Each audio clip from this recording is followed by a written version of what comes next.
Hi friends, welcome back to Bono Training Tech Channel. நம்ம இந்த வீடியோவில் Sumif, Countif, Averageif functions பார்க்க போகிறோம். வாங்க வீடியோக்குள்ளே போகலாம். ஸோ ஃபஸ்ட்டு Sumif, Countif, Averageifக்கான ஃபார்மெட் எப்படி இருக்கும் அப்படின்றது கொடுத்துருக்கேன். நம்ம எப்பயுமே சம் பண்ணும்போது கொடுத்துருக்கிற எல்லா வேல்யூமே தான் நம்ம சம் பண்ணுவோம், கவுண்ட் பண்ணுவோம், ஆவரேஜ் எல்லாம் ஃபைண்ட் பண்ணுவோம். பட் இப்போ ஒரு கண்டிஷன் கொடுத்து நம்ம சம் பண்ண போகிறோம், கவுண்ட் பண்ண போகிறோம், ஆவரேஜ் பார்க்க போகிறோம். ஓகேங்களா? ஸோ எப்பயுமே சம் பண்ணுறதுக்கு என்ன பண்ணுவோம், எங்கே சம் வேணுமோ அங்கே கிளிக் பண்ணிவிட்டு alt equal to key press பண்ணுவோம். அப்படி இல்லாட்டினா சம் ஃபார்முலா யூஸ் பண்ணி நம்ம சம் பண்ணுவோம். ஸோ இப்போ இந்த எக்ஸாம்பிளுக்கு பாருங்கள், அந்த ஃபீஸ் எல்லா ஃபீஸுமே உங்களுக்கு என்ன இருக்குது அப்படின்னா சம் பண்ணி காமிச்சிருக்கு. பட் இதே இது எனக்கு பர்டிகுலராக நம்ம கொடுக்குற கோர்ஸ் வைஸ் மட்டும் சம் பண்ணணும் அப்படின்னா அதுக்கு நீங்கள் சம்மிஃப் ஃபார்முலா அப்ளை பண்ணிக்கலாம். ஓகேங்களா? ஸோ சம்மிஃபோடைய ஃபார்மேட் பார்த்தீங்கன்னா ஈக்குவல் டு சம்மிஃப் ப்ராக்கெட்டில் range comma criteria comma sum range ப்ராக்கெட்டை க்ளோஸ் பண்ணிக்கணும்.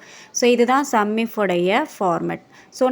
ஸோ இப்போ நான் இங்கே ஒரு example table course and fees கொடுத்துருக்கேன். அந்த கோர்ஸில் இப்போ நான் எம்எஸ் எக்ஸல் அப்படின்ற கோர்ஸுக்கான ஃபீஸை மட்டும் எடுத்து அதை மட்டும் எனக்கு சம் பண்ணணும் அப்படின்றதான் இப்போ நான் இங்கே கொடுக்க போகிறேன். ஸோ அப்போ ஈக்குவல் டு சம்மிஃப் கொடுத்துட்டு ப்ராக்கெட் ஓப்பன் பண்ணிவிட்டு ரேஞ்ச் கொடுக்கணும். ஃபஸ்ட்டு நான் கோர்ஸுக்கான ரேஞ்ச் செலக்ட் பண்ணிக்கிறேன். கமா க்ரைட்டீரியா, அந்த கோர்ஸில் என்ன வேணும். இப்போ வேர்டுனா வேர்டு, எக்ஸல்னா எக்ஸல், டேலி. ஸோ அதை நீங்கள் கொட்டேஷனில் கொடுத்துக்கோங்க. நான் எம்எஸ் எக்ஸல் அப்படின்னு சொல்லிட்டு கொட்டேஷனில் கொடுக்குறேன். Comma sum range. ஸோ எதை நீங்கள் சம் பண்ணணும். ஸோ ஃபீ தான் சம் பண்ணணும். ஸோ அதனால் சம் ரேஞ்சில் அந்த ஃபீயோடைய ரேஞ்ச் ஃபுல்லாக செலக்ட் பண்ணிவிட்டு ப்ராக்கெட்டை க்ளோஸ் பண்ணிவிட்டு என்டர் பண்ணிட்டீங்கன்னா ஸோ எம்எஸ் எக்ஸலோடைய ஃபீஸை மட்டும் எடுத்து உங்களுக்கு சம் பண்ணி காமிச்சிருக்கும். ஓகேங்களா? இன்கேஸ் நீங்கள் இப்போ நான் எம்எஸ் எக்ஸலை ரிமூவ் பண்ணிவிட்டு இப்போ நான் டேலி அப்படின்னு கொடுக்குறேன். அப்போ டேலியோடைய ஃபீஸ் எல்லாம் எடுத்து உங்களுக்கு சம் பண்ணி காமிக்கும். ஸோ இதுதான் சம்மிஃப் ஃபார்முலா. ஸோ பர்டிகுலராக நம்ம கண்டிஷன்ஸ் கொடுத்து எதை மட்டும் சம் பண்ணணுமோ அதை மட்டும் நம்ம சம் பண்ணுற மாதிரி இந்த இஃப் ஆப்ஷன் யூஸ் பண்ணி நம்ம பண்ணிக்க முடியும். ஓகேங்களா? தென் கவுண்டிஃபோடைய ஃபார்மேட் பார்த்தீங்கன்னா ஈக்குவல் டு கவுண்டிஃப் ப்ராக்கெட்டில் ரேஞ்ச் கமா க்ரைட்டீரியா ப்ராக்கெட்டை க்ளோஸ் பண்ணிக்கணும். ஸோ இதுதான் கவுண்டிஃபோடைய ஃபார்மேட். ஸோ நார்மலாக எப்போவுமே ஈக்குவல் டு கவுண்ட்டுன்னு கொடுத்துட்டு ப்ராக்கெட்டில் அந்த செல் ரேஞ்ச் ஃபுல்லாக செலக்ட் பண்ணிட்டோம் அப்படின்னா உங்களுக்கு ஃபுல்லாக தான் உங்களுக்கு கவுண்ட் பண்ணி காமிச்சிருக்கும். ஓகேங்களா? பட் இதே இது பர்டிகுலர் கண்டிஷன் வைஸ் மட்டும் நீங்கள் கவுண்ட் பண்ணணும் அப்படின்னா அதுக்கு நீங்கள் இந்த கவுண்டிஃப் ஃபார்முலா அப்ளை பண்ணிக்கலாம். ஓகேங்களா? ஸோ இப்போ நம்ம ஈக்குவல் டு கவுண்டிஃப் அப்படின்னு கொடுத்துட்டு என்ன ரேஞ்ச், உங்களுக்கு என்ன கண்டிஷன் அப்படின்றது கொடுக்க போகிறோம். ஸோ ரேஞ்சுன்றது கோர்ஸ், க்ரைட்டீரியான்றது அந்த கோர்ஸில் என்ன கோர்ஸ் மட்டும் உங்களுக்கு பர்டிகுலராக வேணும். ஸோ அதை தான் நம்ம இங்கே கொடுக்க போகிறோம். ஸோ ஈக்குவல் டு கவுண்டிஃப் கொடுத்துக்கிறேன். ஸோ ப்ராக்கெட்டில் ரேஞ்சுக்கு இந்த கோர்ஸ் ரேஞ்சை ஃபுல்லாக நான் செலக்ட் பண்ணிக்கிறேன். கமா க்ரைட்டீரியா இப்போது கொட்டேஷனில் எம்எஸ் எக்ஸல் அப்படின்றது கொடுக்குறேன். ஸோ எக்ஸலை மட்டும் எனக்கு கவுண்ட் பண்ணணும்.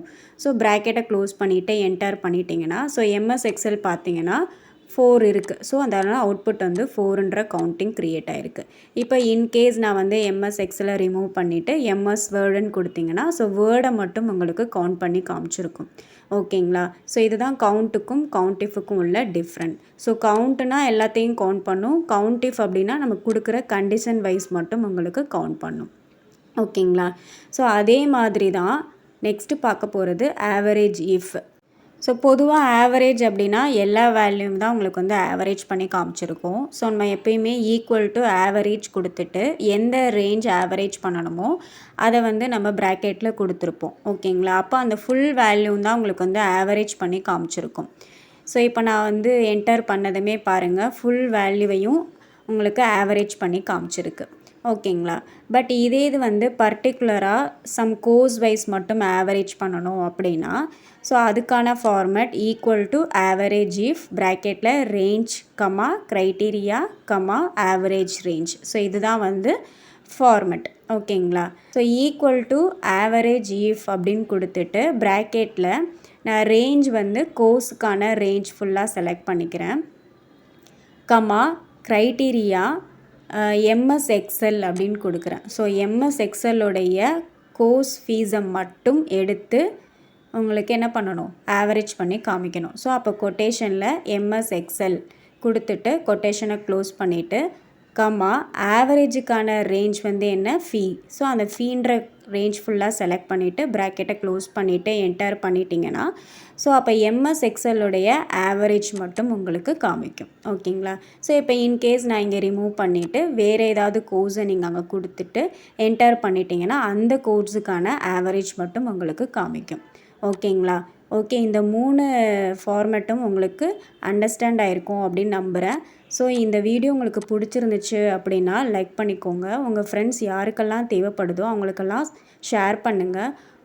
அப்படியே என்னுடைய சேனல் இப்போ தான் நீங்கள் ஃபஸ்ட் டைம் பார்க்குறீங்க அப்படின்னா மறக்காமல் சப்ஸ்கிரைப் பண்ணிக்கோங்க.